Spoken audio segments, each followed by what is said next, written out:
The gravedigger's curse in a small, isolated village. There was a graveyard unlike any other.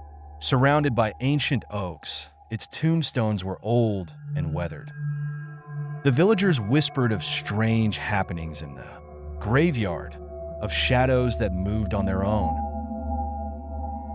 and of eerie wails that echoed through the night. But none knew the truth better than the gravedigger, a man named Bartholomew. Bartholomew had served as the village's gravedigger for many years. He was a solitary figure.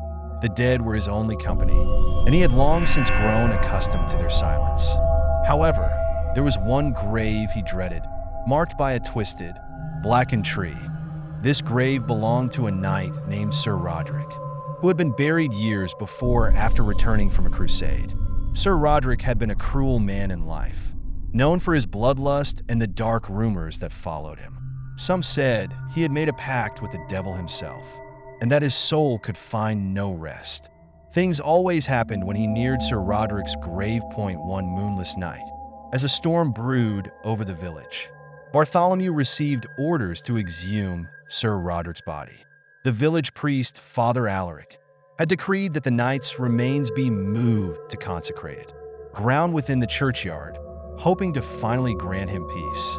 Bartholomew protested, but the priest was adamant. Reluctantly, Bartholomew gathered his tools and made his way to the graveyard.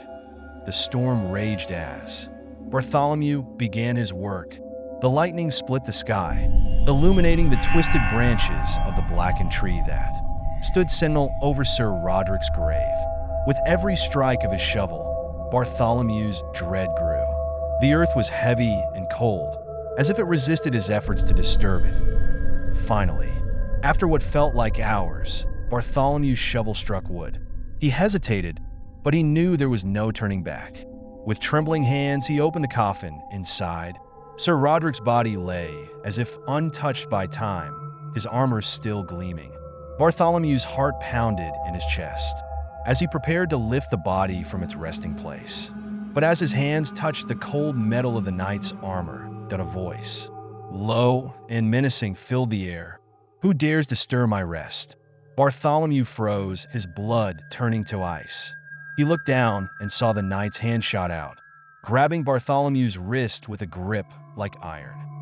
"You have made a grave mistake, gravedigger," the knight hissed, his voice dripping with malice.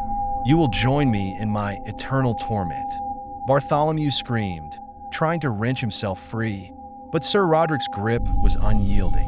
The ground beneath them began to tremble, and the twisted tree's roots burst from the earth, wrapping around Bartholomew's legs, pulling him down, as if the earth was hungry for another soul. The storm intensified. Bartholomew was dragged into the grave. He clawed at the dirt, but it was no use. The last thing he saw was Sir Roderick's face, grinning wickedly as the earth closed.